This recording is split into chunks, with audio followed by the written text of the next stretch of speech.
Boa noite. É o seguinte, eu vou tentar, só tentar, vir uma vez por semana aqui falar.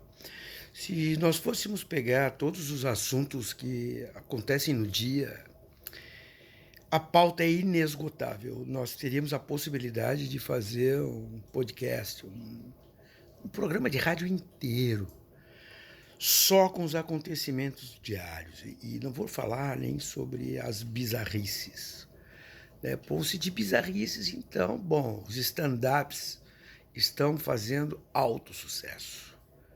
Porque obrigado, eu preciso reconhecer. É uma concorrência desleal com os humoristas o que tem acontecido.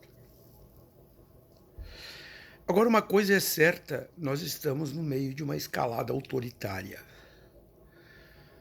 E não falo aqui para convencer ninguém, mas para pelo menos estabelecer um alerta àqueles que confiam nas instituições democráticas. Pois o Ministério Público Federal denunciou o jornalista o Glenn Greenwald, em função dos hackeamentos. Isso é de uma gravidade tão enorme,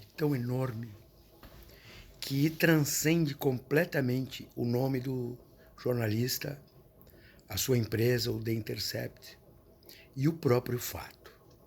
Isso é uma agressão direta, objetiva, aguda contra a Constituição da República, especialmente ao jornalismo e àqueles que têm como profissão trazer a informação. Não importa o tipo de informação, mas a liberdade de expressão é, se não a mais importante garantia dada à cidadania,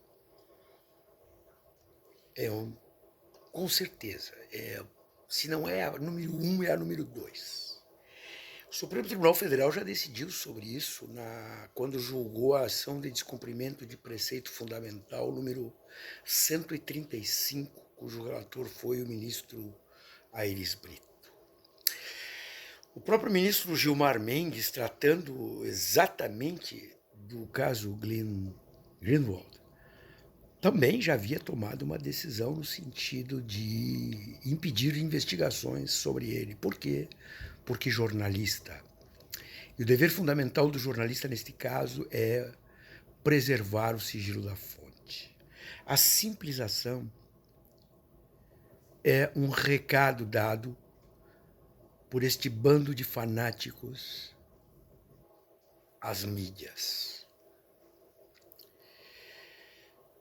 E o que indigna é que existem jornalistas lambibotas que apoiam tudo isso. Na Alemanha nazista também existia. Existia uma mídia pesada que lidava com naturalidade com campos de concentração, com eliminação de adversários, com destruição de lojas de judeus e etc. A história está aí e deve ser revisitada. Semana passada, aquele Goebbels em compota, levado para o governo por Bolsonaro e incentivado na sua atividade nazista pelo próprio Bolsonaro. Basta ver as falas do Bolsonaro.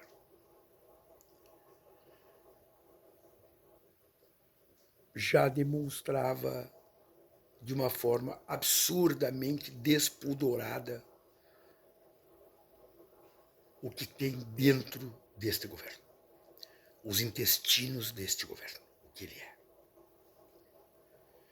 E dizia, quando fiz um post sobre o tema do Goebbels em compotas, o estúpido de plantão, que o problema até não seria ele, mas uma sociedade que está coalhada de Goebbels, nazistas, neofascistas. Quando um agente do Ministério Público Federal de Brasília manda o judiciário às favas e denuncia um jornalista, é porque estamos com problemas. E em promotor, em procurador da República, a gente não vota. Nunca esqueçam disso. O teu deputado, por mais sem vergonha que seja, em 4 anos tu podes mandá-lo para casa. Um autoritário desses são vitalícios, na pior das hipóteses.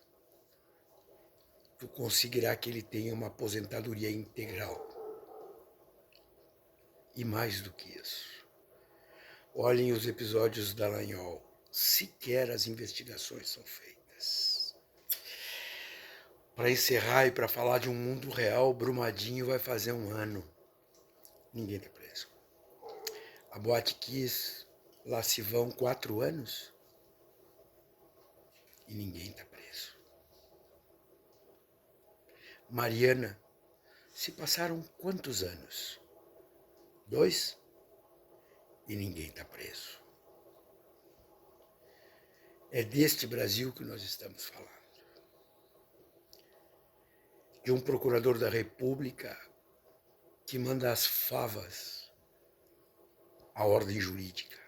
Por quê? Porque existe uma disputa entre a ordem jurídica formal, constitucional, e uma ordem jurídica factual, material, que vem sustentada no Terceiro Reich por um cara chamado Carl Schmitt, pai do decisionismo, que diz o seguinte: quem diz o que é a ordem jurídica é o soberano.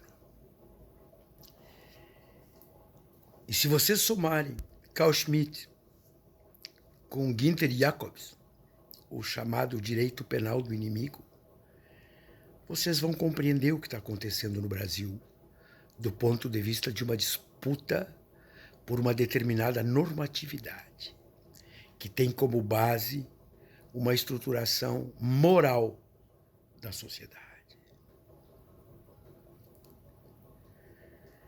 Bom, passo por aqui para fazer esta reflexão com vocês. Quem quiser refletir, reflita. E quem refletir, prepare-se. Há sim uma escalada autoritária no país. Não tenho dúvidas sobre isso. Um grande abraço e até a próxima.